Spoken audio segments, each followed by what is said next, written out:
Hello, everybody, and welcome back to Awkward Silences. We're thrilled to have Pejman Babaei here to talk about games user research and how to really turn research insights into strong design decisions.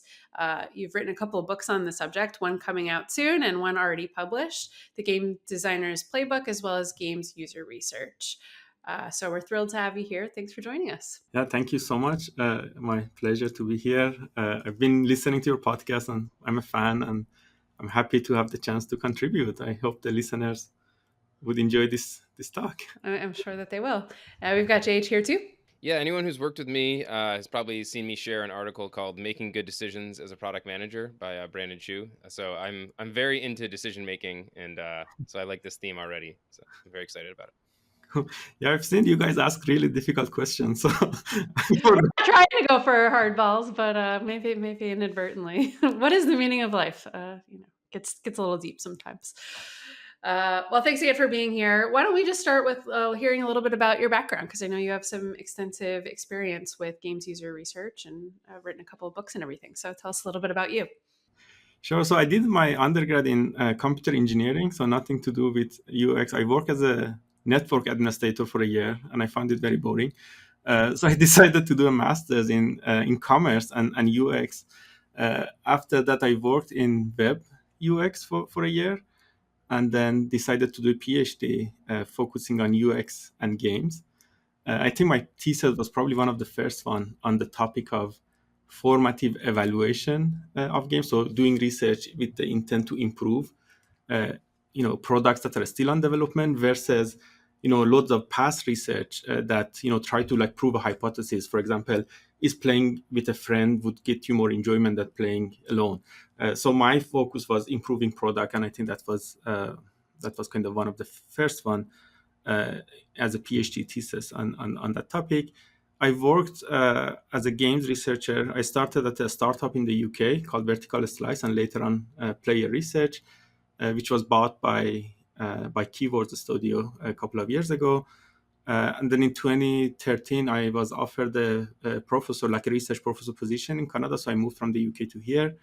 And I've been like a university professor, but I do most of my work in collaboration with game companies or other basically other products. I worked as a UX research director for a company called Execution Lab for 2 years, from 2015 to 2017. And then since 2018, I have my own kind of a consulting firm that I work with many clients on doing UX. But I think of myself as a UX researcher who kind of like to do a bit of design. And I talk to many people who are designers or producer, and then they say they do research as well. So I'm kind of the opposite. So I'm a researcher that do a bit of design. So that's where I see myself situating at the moment. Very nice, very nice. And how long did it take you to get from that beginning where you were a developer and bored and looking for more to where you are now? So it's probably 15 years, 20 years, but it's life, things happen. And sometimes when it happens, you don't really know what it's gonna brings you in the future. But it turns out to be good. I'm really enjoying what I do these days. Yeah, I heard somewhere the other day, it's like whoever's having the most fun's winning. I think, someone came up with that a long time ago, but I like that. And I think if you're not having a fun time doing what you're doing, what's better than games user research, right? So I love that. Yeah. Yeah. So since you have familiarity with both the research side and the design side, how do you think about like what is a design decision or like an actionable decision that can come out of research? It's easy to imagine lots of decisions or lots of ideas coming out of research. Like, what makes a good directed actionable one in your opinion? So the way I think about sometimes when I talk to people, they think about the decision aspect of the research when it comes to reporting the research. To me, like having that goal in mind from the very beginning, like how you're gonna report this in terms of making or supporting the decisions that will be made easier. That obviously influence everything you do, from the study design to conducting the research, and then obviously in terms of reporting the result of your research. The way I like to think of it is like how that research will be used. Basically, what sort of decision that would people would make.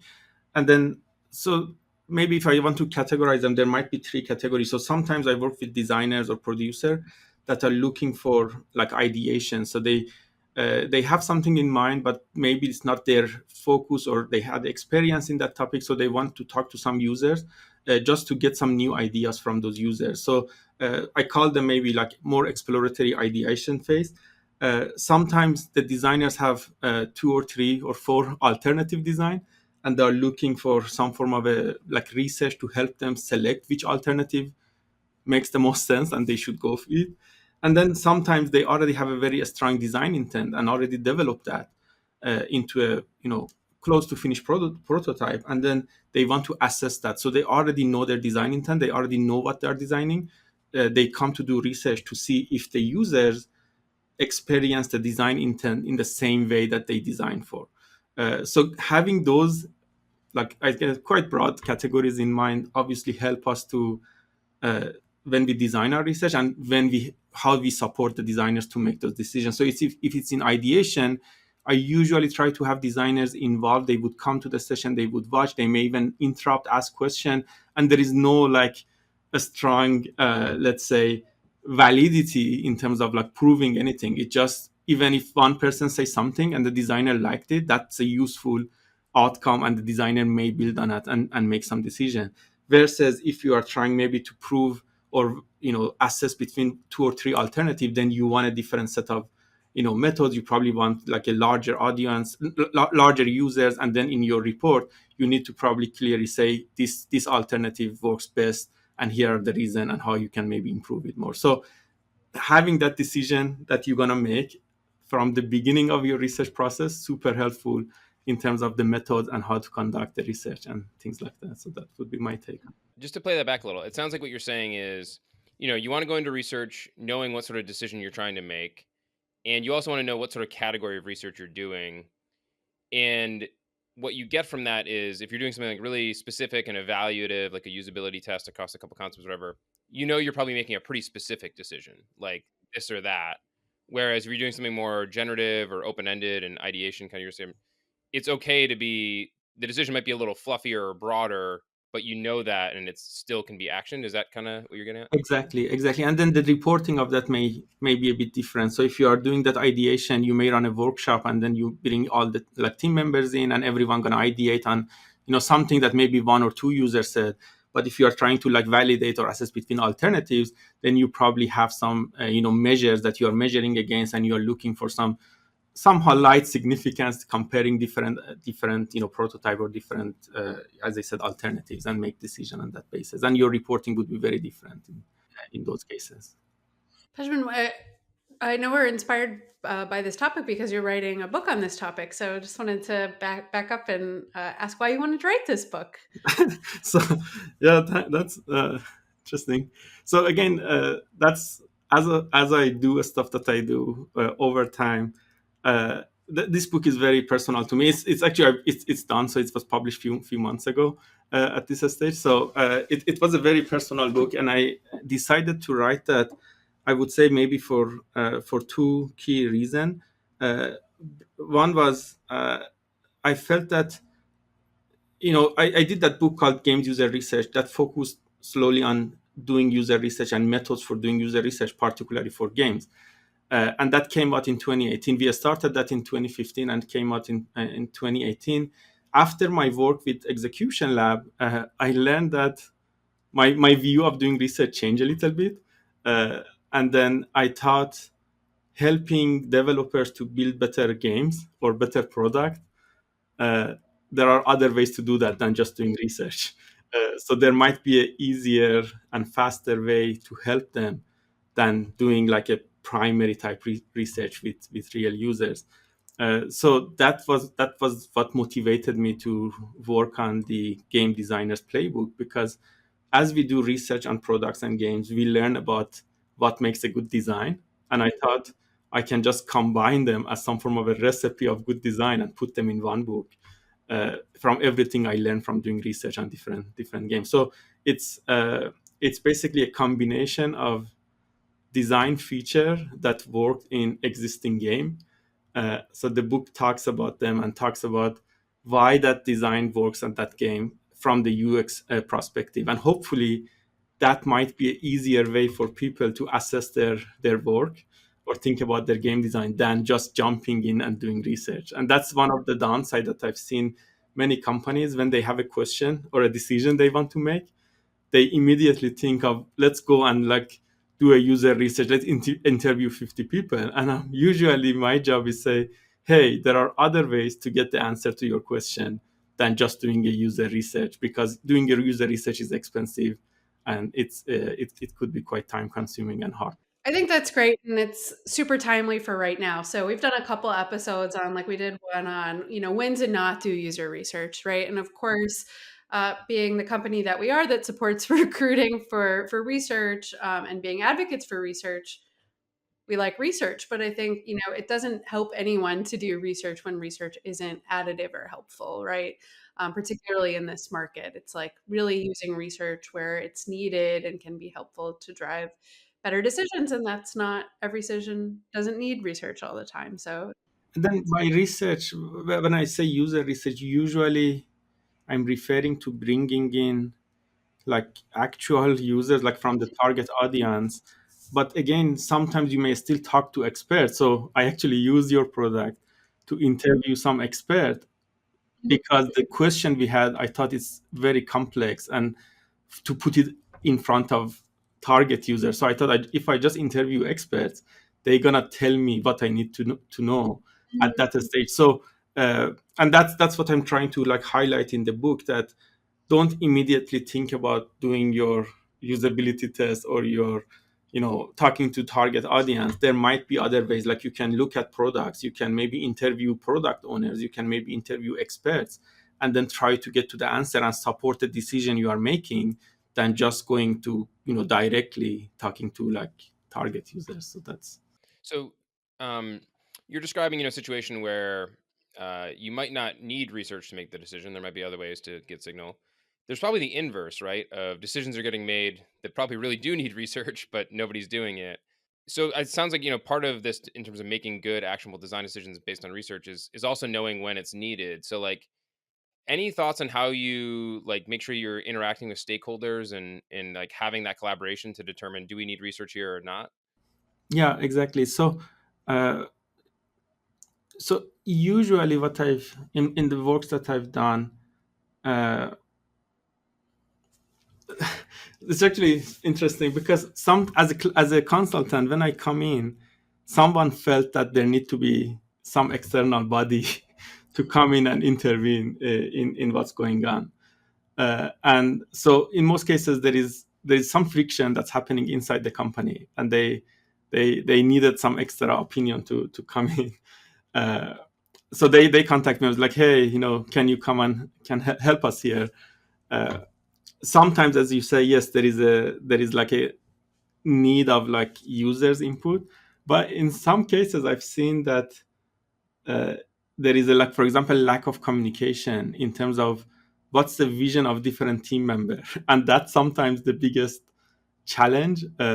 So uh, back to your question, John, I think before like doing research, one step might be doing some form of the UX research for your company or for the company, and then see if everyone on board, uh, if everyone shared the same vision for a product that they are making. And that's usually a common problem that I see, like lack of communication between team member, lack of shared vision. Like the CEO may want a product and thinks about something, and then the engineering are thinking about or building different product. Obviously user research or usability can help in those cases, like you bring in and say, hey, by the way, what you created, this is how your user actually react to it, and then that facilitate or kind of bring those disconnects internally, highlight them. But arguably there could be also other ways to figure out those. I think you had a session on coaching and talking about that, and I think that was super interesting, because it's a lot of time it's about how people perceive what's going on and how they want to like push their vision forward and things like that. yeah, honestly, it's been one of my biggest learnings doing all of these episodes, is that so much of the research you do is internal and internal stakeholder management, and really Figuring out what are the real questions, what are the real assumptions. That's, at least half of the job. Yeah, so I would spend time, especially as external researcher that I come in usually, I would try to spend as much as possible understanding the product and the vision behind that. In game industry, it's very common for games to have a document called design document. I haven't seen them much in like productivity or web apps, but in games, like usually they try to explain every like features clearly and what sort of impact they expect, and those are very helpful for like people like me as external researcher, because I read that I was like, okay, is this your not now I know what's your intent. Let's try to evaluate that intent, and that's something that I haven't seen many like app companies or productivity softwares do very often. How do you think about the fact that like the person doing the research is probably often not the person making the decision, from the insights? And so how do you make sure that, you're doing this good research and you're coming up with insights that are guided at making decisions, but then somebody else has to make them? Like, how do you make sure there's good alignment there and a good partnership there? Yeah, I mean, so I think one focus we wanted to have was talking about like actionable, how do we make those decision actionable? And I think that's what your question tried to like address. Uh, so one side is obviously understanding the company, understanding the question, understanding the product, but then when we kind of get closer to doing the research, there are, I would probably categorize them into four things that I try to pay attention to. So one thing is that focus, both in terms of knowing what you want to evaluate and reporting the evaluation, need to be specific enough. Usually the danger is you go to some talk to some companies and they're like, just tell me if my product is good. So that's actually quite a difficult thing to do without knowing what specific things they want to have, what's your key research question. And then when it comes to reporting, if I do a work and then I just say that, hey, like this game, this level is not good, it's very hard to act on it because it's not very specific. But if I say this level is not good because in previous level you didn't teach this mechanic correctly and you want the players to use them in this level, so I give them very specific issue to deal with. So that's around a specificity that makes things actionable. The other one that I've seen, especially when I work with some of the like junior researcher, it's around maybe like a timely the time, I would say, like timely of the both the research and what you need to do to basically meet the need to make it actionable. So sometimes one of the key question I have when I talk to people is to understand their development cycle and process and where they are. For example, when is your sprint cycle? Where is your next sprint? Where we can actually, implement some of the changes? Because if I miss that, like the sprint that they had to work on their UI, and my research takes, I don't know, 2 weeks to complete, and I missed that sprint, then immediately it's not actionable, or it needs to wait for like another month for a UI sprint to happen again. So knowing that time, uh, and then the cost, obviously, like if I go in and say, hey, I'm going to do this and it's going to cost too much. So is there a ROI based on the research and the basically an issue that it wants to solve? And my favorite one, what I call it under like a motivational, and that's something usually people don't pay attention to. uh, a very great article I read a couple of years ago. It's talk about plausibility and persuasiveness of UX like research, and I thought that was super interesting. So how can you make your like do the stakeholder trust or believe in your work, and then can you report or the way you do it, can it convince them to make changes? And I think those are very important. Like I've seen some companies or some research project that you just do the research, send the report, and it's not exciting to read. Like it's no one gonna read like 100-page text. And so how can we make a stakeholder motivated to take action? I think that's also really key. Yeah, and there's two parts to that, right? There's like, are you selling it, which gets into some of the other things you were saying, like, is it timely? Have you proven the ROI? Were you specific? Did you give context? Are you selling it? But also, I imagine there's an element of, did you do the work to understand your stakeholders and what will motivate them? Like, right? Like we all want to be objective, but we all also have our passion projects or areas we're really excited to improve, or, whatever emotional stuff is there. Can you tap into those biases, emotions. I have an interesting story to tell. I don't know if we have time for it, but a couple of years ago, I was brought into a project by a publisher. And again, gaming world, usually you have a company who developed the game, and then you have a publisher who published the game and usually fund the project. So publisher contacted me that they have this game and they feel that it's not good enough, but the developer, different company who developed the game, is not receptive to any of their feedback. So they think that their game is great. And then they brought me and said, like, can you evaluate this game? Let us know what you think. So I worked on a game. I wrote my report, and then we decided to do an in-person presentation. And the publisher, we kind of booked a meeting with the developers in their office, and the publisher asked to meet me in a cafe nearby before we go in. So we went there, and then she was like, "Oh, just wanted to let you know we don't have a very good relationship. So, if they were very harsh or dismiss like your feedback, like, have that in mind. So don't get upset, basically."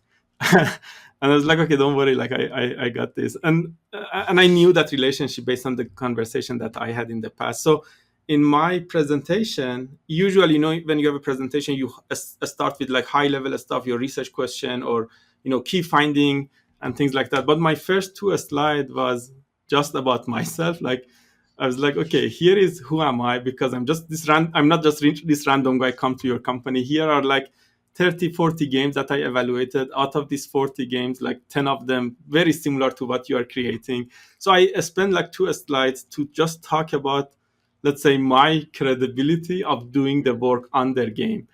And then obviously, like, I tried to make the presentation interesting. I had lots of support by like having videos, having quotes from the players, like, I don't know, prioritize the finding, like all the usual stuff that you want to see in user research report was there.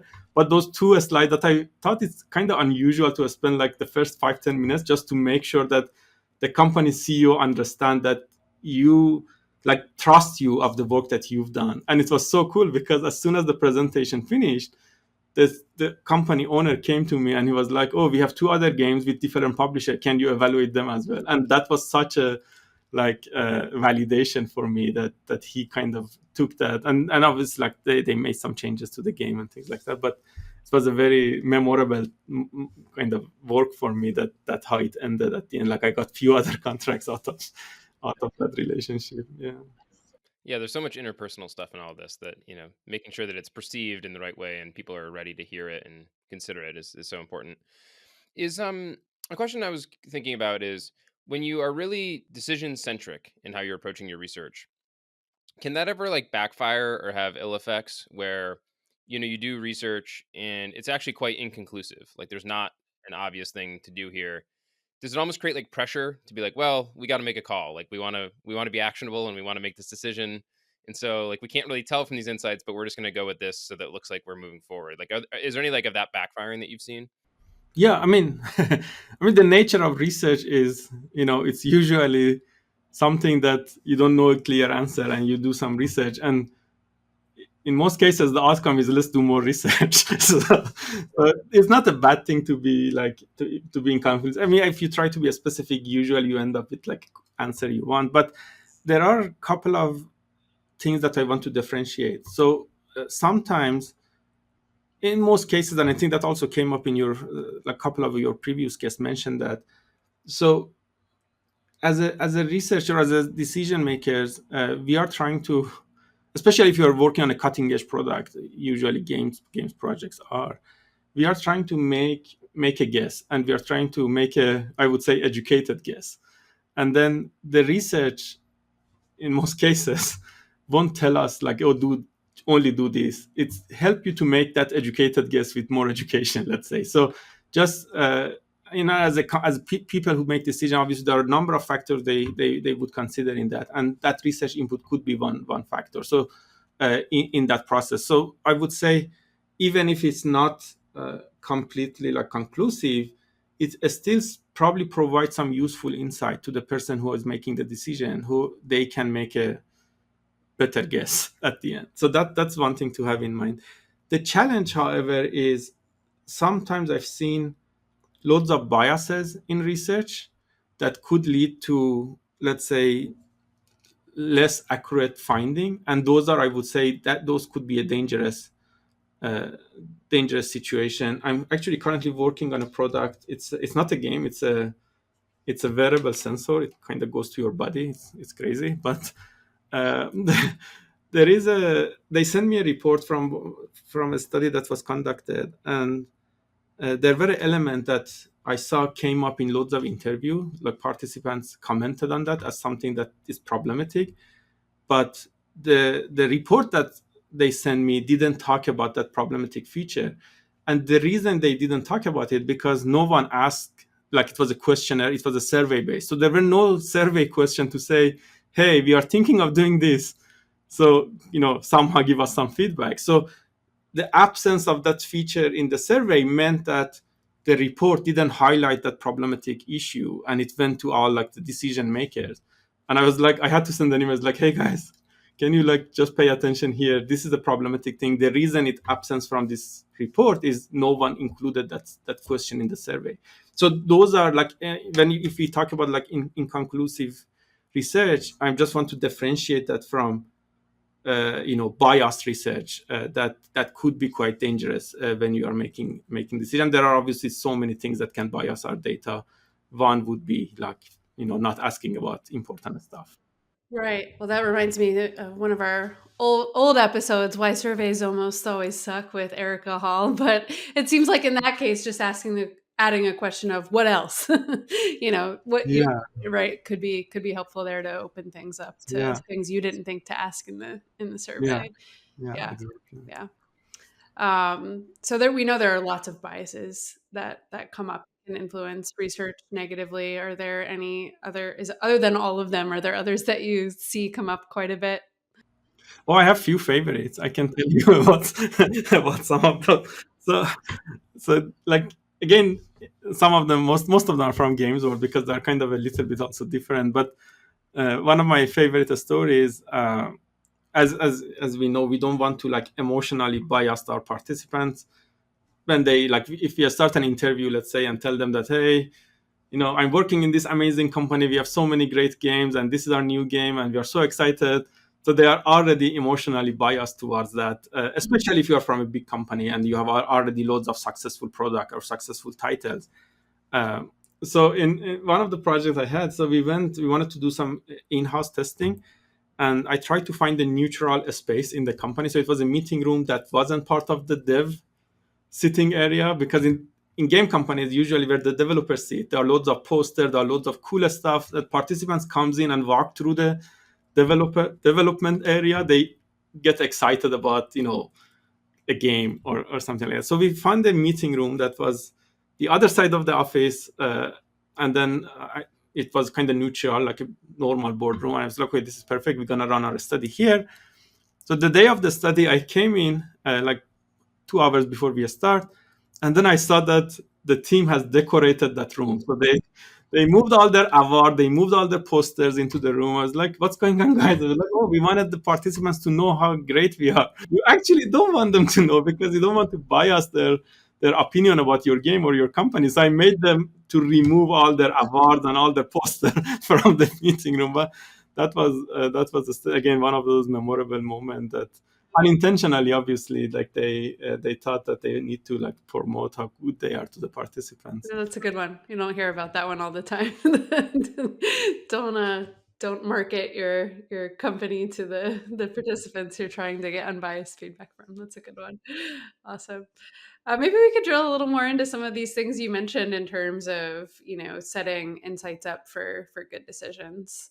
The first one you talked about was kind of specificity and context. Anything to add there? Yeah. Yeah, so I see, like, with specificity, there are two things that we want to kind of go deeper in there.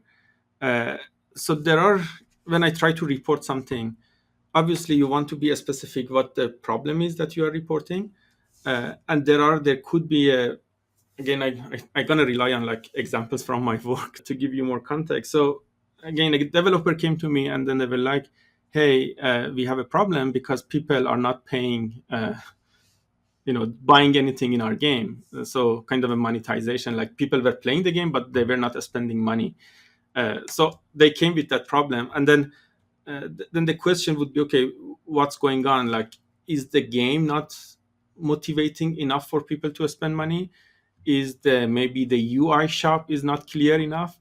Maybe the language that used there is not clear. Maybe the people don't see like different icon you have for different item they want to buy. Maybe they don't see them as an exciting thing. So there are multiple problems. So being specific when reporting back to them to say, okay, the reason people don't buy stuff in your game was because the picture of those purchasable item you had, they didn't really communicate the value of that item and what they could do for the player. That could be one case. Another case, they had a problem because the purchase side only accept like a US dollar or something, where like people in other country weren't comfortable to spend like USD or whatever. So figuring out, being more specific on what exactly caused that problem, it's super important, and that could also help them to act on it. So if you say that the reason they didn't purchase is because those images you have didn't communicate the value, then that's a visual designer's job to like come up with a new icon, and then that could fix the issue. If it's a backend issue with your credit card thing, that's obviously a different thing. So that's why that being specific is very important, and that links to the solution that could solve that problem.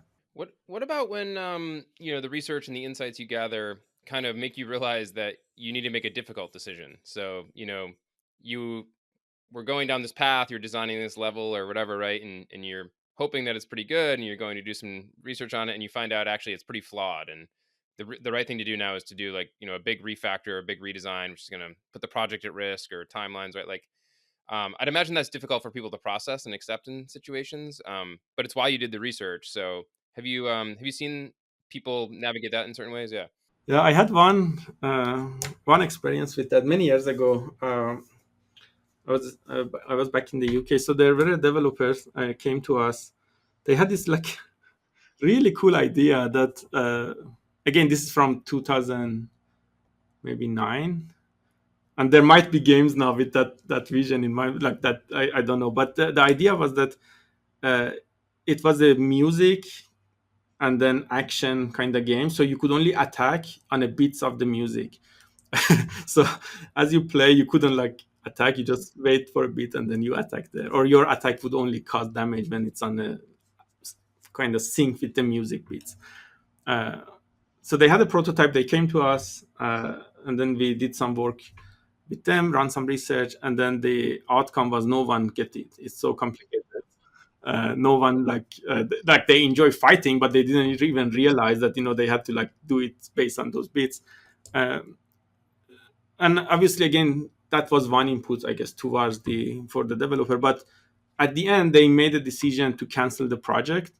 And then we got a very nice email from the project owner or the CEO of the company, saying that it helped him to make that difficult decision and cancel the project, and arguably saved him loads of time and money rather than going towards the full development. So that's kind of a rare type of case that you actually cancel, like they cancel the whole project. But there are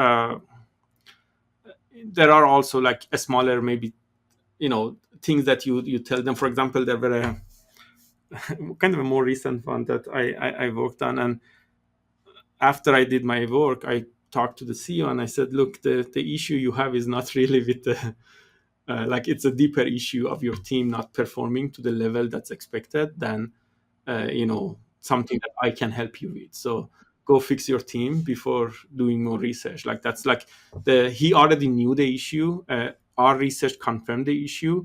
The team who's supposed to execute that just didn't have the skill set to do a better job. And that's obviously hard decision, probably firing some people and like rehiring some people, but that was the outcome. Like, there is no technical level quality for the people who reached the level that expected. So that was like again, our work kind of support usually, again, that educated guess, like give them more evidence probably to act on something, and the outcome was probably hard, but that's why they bring on researchers to help them in those. Well, and you're in a unique position as a consultant coming in too, where they're not necessarily saying, is the problem with our team? You're saying, they're asking you a different question. You're saying, actually, the problem with your team. But that's harder to do when you're in house, I imagine. Yeah, I'm in a very weird situation because, again, I'm coming in as a consultant, and I make good money from my consulting job, but my real income that pays for my mortgage is from my university, my professoring job. So sometimes, obviously tell people that, okay, go fire some people, like they may cancel that contract with you, like, okay, let's go find a nicer consultant. But again, I'm in a situation that I'm not relying on the consulting money, so I can be very both flexible, but also tell my opinion without fearing too much of losing the client or something like that, because my mortgage is paid from a different kind of. All right. So that gets into, motivations and bias. You can't get Exactly. away from Even it. as a researcher, you have those motivation and biases yourself Right. when you go into the project. Right. And I'm sure that cuts both ways, right? You could make an argument if you got to work with these people 6 months from Exactly. now, you're going to, That may, that I may would have some probably have benefits too. Yeah. 100%. Yeah. Yes. So, okay. So this gets me to we wanted to talk about, there's all these different ways in which you can do research, but you want to plan from the beginning, right? You're not going to do research that's not set up to be timely in terms of the insights you're going to find, right? So you've done this research, which could be primary, secondary, whatever. And you've found these insights that are, set up to yield good decisions. In terms of handing them off, and in terms of seeing them through to action, in terms of following up on once there's action or hasn't been action, how do you see success there? And I imagine that does vary whether you're in-house or not in-house, what that might look like. Yeah. Yeah, so that definitely varies in terms of, in my perspective, in terms of my engagement with the company. Sometimes I'm kind of working with them long term, and I can kind of try to support as we go forward. Sometimes my engagement is, come do this, let us know what you think, and then see you later. So again, that kind of depends. And again, maybe say interesting a story.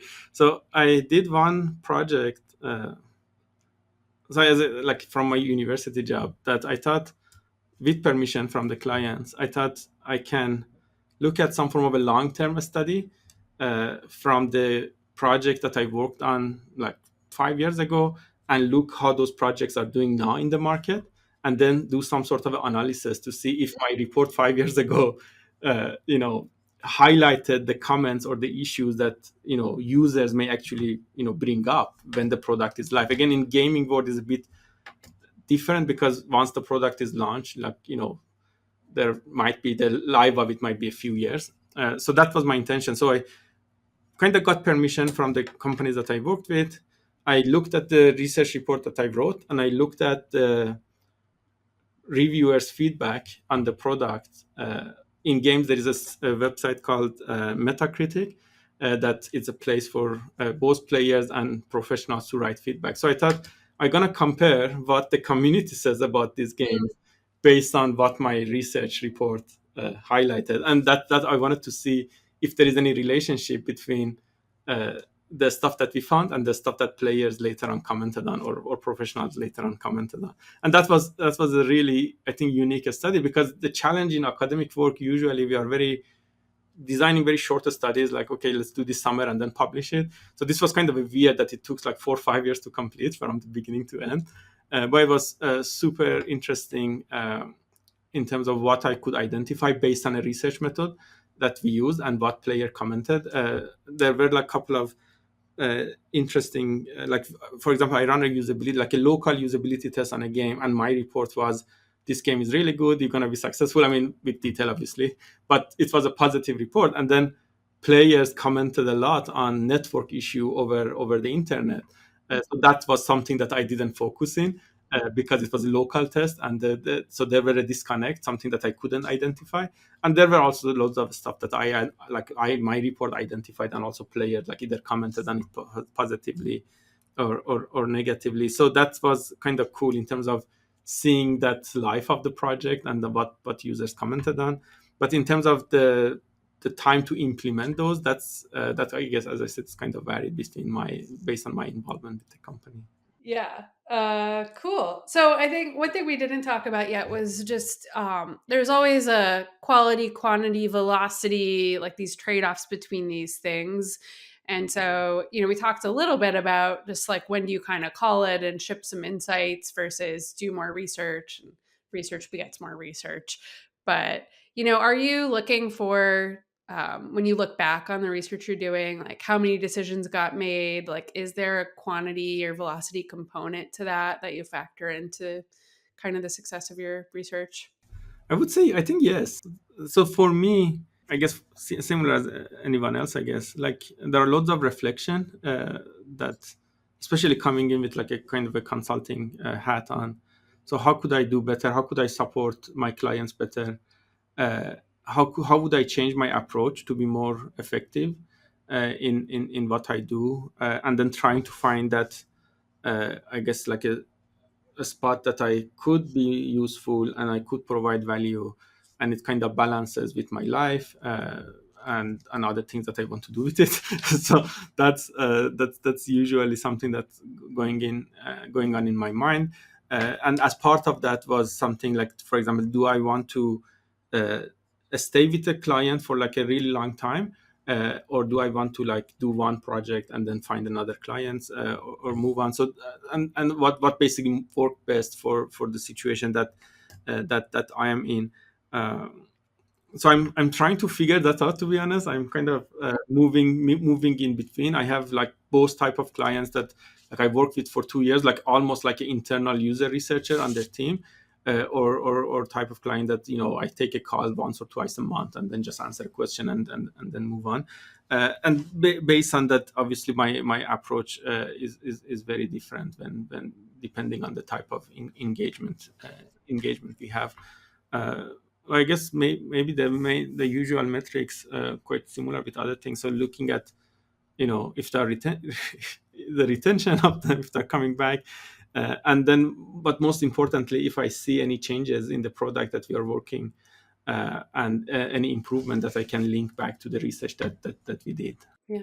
All right. I've got one more really important question for you, which is why does my husband love the new Zelda game so much?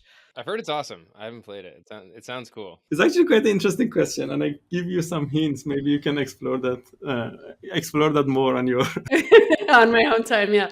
So one thing that we know is that all of us, we have different motivation for doing for our daily life. That's our personality, basically. So you may be motivated to get the best job at work, have the highest salary. You may be motivated to I don't know, go to work because you just like spending time with people. You don't care about like the salary. Or you may just feel because your boss is very nice and you may do that. And or I don't know, like you may just like the product that you're working on. So we have different motivation, and that kind of basically impact our behavior in our daily life. So same motivation gonna translate when we are playing games. So if you are that type that you want it to be the best, if the game give you opportunity to build that in the game, like get the highest score, I don't know, kill all the enemies, then you're gonna enjoy that. If you are the type that you just want socializing and the game would give you an opportunity to talk to maybe to other player, or maybe use that to like use the game, what's happening in the game to socialize with your colleague at work, then you're gonna be playing that game. So what I would say, maybe look at like think about your husband's behavior, and I bet the stuff that motivates him, there are gonna probably be some similarities in the Very new interesting. Zelda game, and that's why he gets he gets enjoyment from this game. So what motivates us in games is the same as what motivates us in life. We don't become some alter ego version of ourselves. Is that? I mean, basically, what motivates us in life impacts our daily behavior, and those things won't change even if you are at work or if you are at home. If you are playing the game, usually your motivation kind of stay the same. Your behavior might change because of different contexts. And I don't know if we have time, but I have not a quick story maybe to tell you, but we were running some studies. It was a husband and wife situation, actually. So we looked at participants' motivation, and we were linking it to their behavior in the game. So again, the motivation that I described, the one who wants to win all the time, we call them killer motivation. So they want to be the best. So the husband identified through our questionnaire that he has a killer motivation personality. The wife was more like a socializing kind of type. So they were playing, and we were recording their physiological measure as well as their verbal comment. And as a killer, we expected loads of what we call trash talk. So they would be say, "Hey, I'm winning. I'm better than you." But the husband didn't perform or didn't show any of those behaviors. So he was completely quiet as he was playing the game. It was a competitive game between the two, but his body was reacting like crazy. Like we were looking at their what we call GSR. So that shows the level of arousal, also linked to anxiety or basically enjoyment or frustration. So we could see loads of changes in his body, but completely quiet, no behavior. So in the post-session interview, I asked him, I was like, look at your body reaction, look at your behavior that you show, completely quiet. Why is that? And he was like, obviously, I was so happy that I was winning, but I didn't want to upset my wife. So I was completely quiet, but my body was still reacting to all those points that got him ahead of in the game and eventually won the game. So I think that's very interesting. And the difference between what we show and what we really feel, I think that's really cool. Yeah, a lot of stuff in there. Yeah, Totally. Cool. Well, this has been really interesting and educational, and we got to talk about games, but also just generally how to make your research impactful. So lots of good stuff in here for everybody. Awesome. Thanks again for having me. I also really enjoyed this discussion. Yeah, this is great. Thanks for joining us. Cool. Hey there, it's me, Erin. And me, JH. We are the hosts of Awkward Silences, and today we would love to hear from you, our listeners. So we're running a quick survey to find out what you like about the show, which episodes you like best, which subjects you'd like to hear more about, which stuff you're sick of, and more just about you, the fans that have kept us on the air for the past 4 years. Filling out the survey is just going to take you a couple of minutes, and despite what we say about surveys almost always sucking, this one's going to be fantastic. So userinterviews.com/awkward survey, and thanks so much for doing that. Thanks for listening. Thanks for listening to Awkward Silences, brought to you by User Interviews. Theme music by Fragile Gang.